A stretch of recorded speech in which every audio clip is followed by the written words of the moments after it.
Hello everyone and welcome back to the channel. First thing first, if you haven't yet, grab our latest free drum kit that we dropped to celebrate hitting 10k subs here on YouTube. You can find it in the description, and once you download it, you will find, among other things, a special folder called Beats. It of course doesn't contain mysterious unreleased instrumentals. Instead, it's full of these particular percussive rhythms we designed for you to either use as an interesting insert to add to your drum patterns or as a standalone rhythmic grooves. And that is exactly what I want to focus on today. I'll show you roughly how I made them and how you can make them too.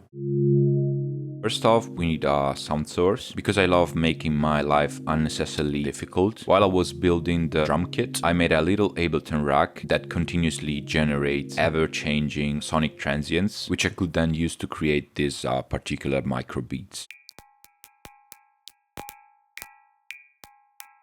In short, the rack starts from a vinyl crackle generated by the vinyl distortion device. Then I use a gate to shape the crackle and let only the most pronounced transients through. From there, it's mainly creative processing. I have a frequency shifter, a cool addition, I think it's Corpus, which adds a very pleasant tonal tail to my spikes. Another cool addition is the auto filter, which is modulated by a Siny LFO, OTT to balance everything out.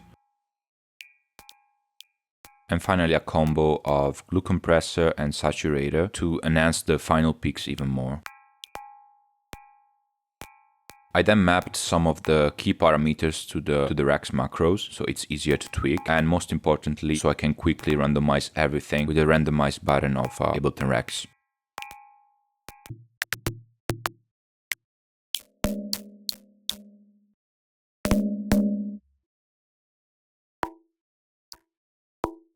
Okay, now that we have these infinite streams of random transients, we need to give it rhythmic meaning, since right now it's not following our project tempo. There are a few ways to do this. One is to use a sequencer style plugin, something like Effectrix, Shaperbox, Infiltrator, FL Studio Grossbeat, basically any device that grabs our income audio, our transients, and lay them down on the grid, in time with the project of course.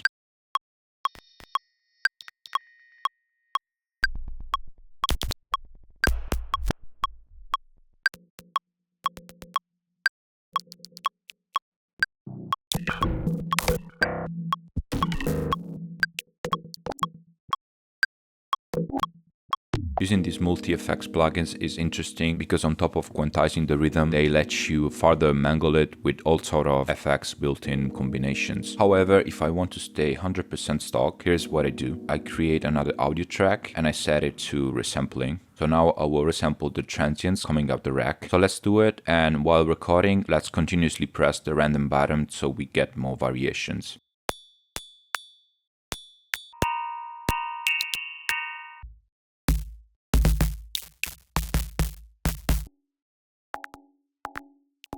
Once I got my new audio track ready, I move into the waveform view, I select my sample, I right click and go to quantize settings. I'm now basically telling Ableton to take the detected transients and force them onto the grid according to whatever quantization settings that I choose here on the bottom left. For instance, let's go with 1/8 and let's hit apply. Let's turn on the metronome.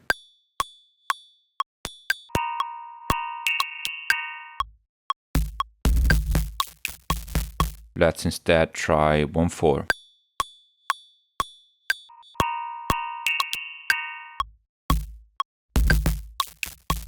Once I'm happy with the result, I can push it even further with the warp mode and with the different warping settings to make my groove even more interesting.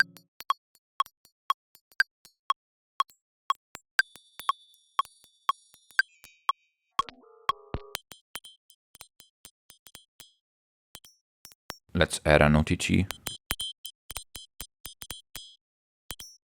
reverb,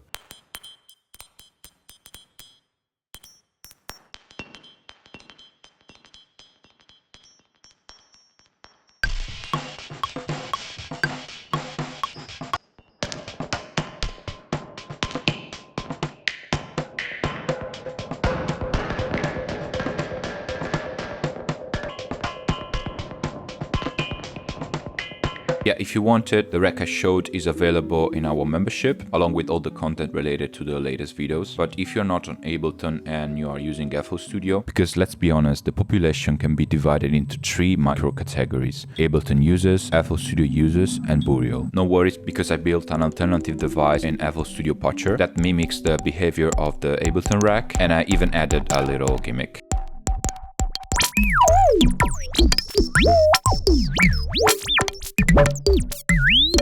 Okay, since we are in FL Studio, let's wrap up with some FL tips. FL unfortunately doesn't have advanced warping like Ableton, so in order to quantize the transients we get from the patch or from any percussive sample you want, we can use Fruity Slicer, because it has a pretty decent transient detection algorithm. Like I did in Ableton, the first thing I'm gonna do is I'm gonna record some audio material.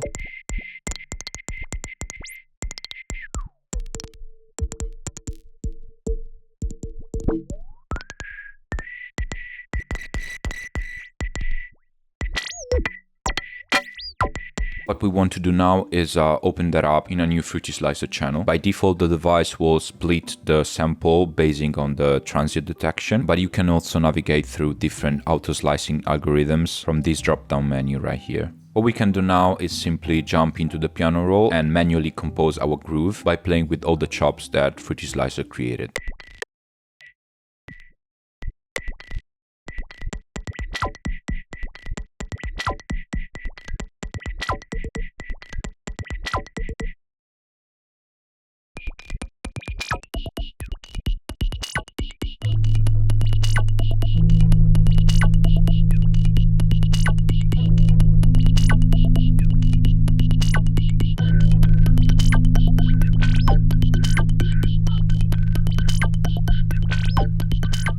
Alright, I think that's everything for today's video. I hope you enjoyed it. Once again, I invite you to grab the free kit from the description. And if you want, you can join our membership to get the devices I showed you in the video, plus all the tools and content from the latest videos. With that said, I will see you in the next one.